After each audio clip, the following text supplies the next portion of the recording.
Hello friends, welcome to Anjani world.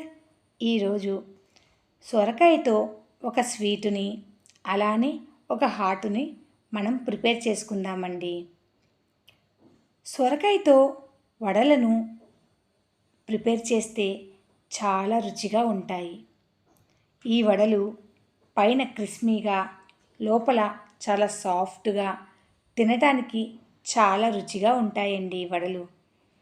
ఈ వడలతో పాటు సొరకాయతో హల్వాను కూడా మనం ప్రిపేర్ చేసుకుందాం. ఇక ప్రిపరేషన్లోకి వెళ్ళిపోదామా? ముందుగా ఒక కప్పు సొరకాయ తురుమును తీసుకోవాలండి. ఈ సొరకాయ చాలా లేతదండి. ఒక కప్పు సొరకాయ తురుముకి ఒక స్పూను జీలకర్ర, 2 మీడియం సైజు ఉల్లిపాయలను సన్నగా కట్ చేసి ఇందులో వేసుకోవాలి. అలానే 4 పచ్చిమిరపకాయలు, 1 ఇంచు అల్లము మెత్తగా మిక్సీ వేసుకొని ఆ మిశ్రమాన్ని కూడా ఇందులో వేసుకోవాలి.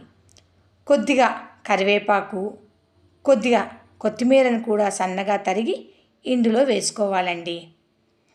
ఇప్పుడు 1 కప్పు సొరకాయ తురుముకి 1 కప్పు బియ్యం పిండి నేను ఇక్కడ తీసుకుంటున్నాను.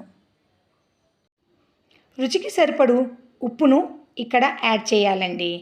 నేను ఇక్కడ 1 స్పూన్ ఉప్పును తీసుకుంటున్నాను.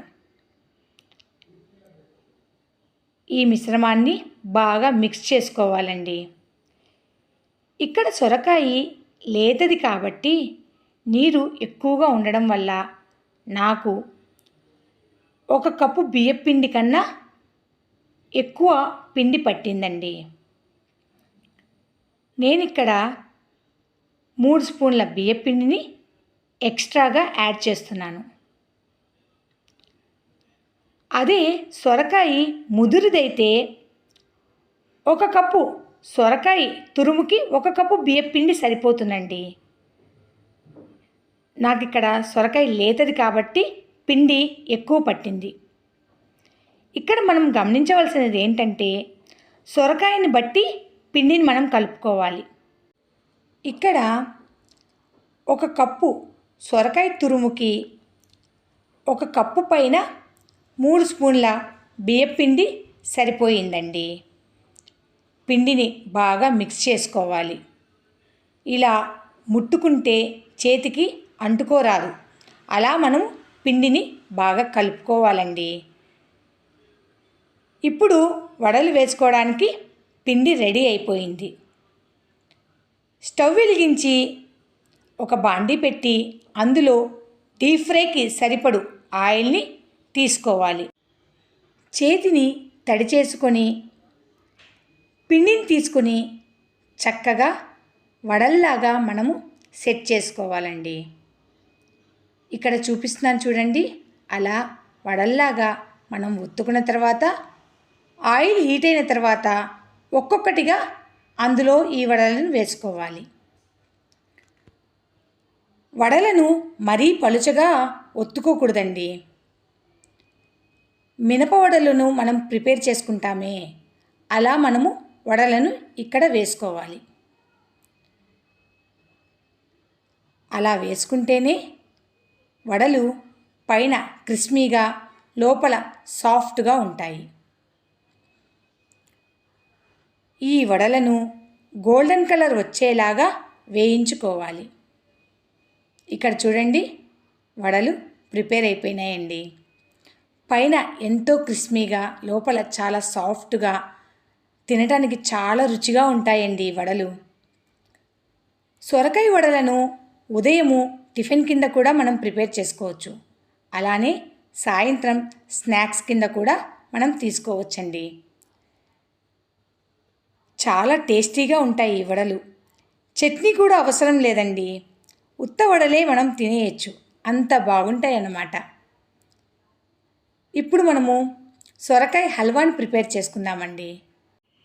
దానికి గాను 1 కప్పు సొరకాయ తురుమును పక్కన పెట్టుకొని స్టవ్ వెలిగించి ఒక బాండీలో 1 స్పూన్ నెయ్యిని వేసుకొని నెయ్యి హీట్ అయిన తర్వాత ఎండుద్రాక్షను దోరగా వేయించి అలానే జీడిపప్పు బాదంను కూడా దోరగా వేయించుకోవాలి.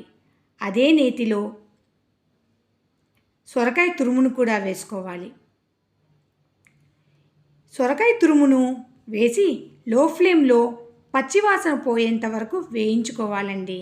ఇలా 10 నిమిషాల దాకా ఈ సొరకాయ తురుమును వేయించుకుంటే సొరకాయలోని పచ్చివాసన పోయి కమ్మని వాసన వస్తుంది. సొరకాయ బాగా సాఫ్ట్గా అయిన తర్వాత ఇందులో 2 కప్పుల పాలను తీసుకోవాలండి. ఇక్కడ నేను 1 కప్పు సొరకాయ తురుముకి 2 కప్పుల చిక్కటి పాలను తీసుకుంటున్నాను. సొరకాయని పాలలో బాగా ఉడికించుకోవాలి. ఇలా పాలతో మనం సొరకాయని ఉడికించుకోవడం వల్ల హల్వా చాలా రుచిగా వస్తుంది. పాలన్నీ మరిగిన తర్వాత ఇందులో అరకప్పు కన్నా తక్కువ పంచదారను వేసుకోవాలి. లో ఫ్లేమ్లో పంచదార పూర్తిగా కరిగేంత వరకు మనం కలుపుకుంటూ ఉండాలండి. పంచదార పూర్తిగా కరిగిపోవాలి. 10 నిమిషాలు కుక్ చేసుకున్న తర్వాత కొద్దిగా యాలకుల పొడిని వేసుకొని ఒకసారి కలుపుకొని స్టవ్ ఆఫ్ చేసుకోవడమేనండి. ముందుగా వేయించి పెట్టుకున్న డ్రై ఫ్రూట్స్ని ఇందులో వేసుకొని సర్వ్ చేసుకోవడమే. ఎంతో రుచికరమైన హల్వా రెడీ. ఇక్కడ చూడండి, వడలైతే చాలా టేస్టీగా ఉన్నాయి. సొరకాయ హల్వా అయితే పాలకోవా తిన్నంత టేస్ట్ కలుగుతోందండి. ఈ వీడియో కనుక మీకు నచ్చితే please like, share and subscribe. Thanks for watching.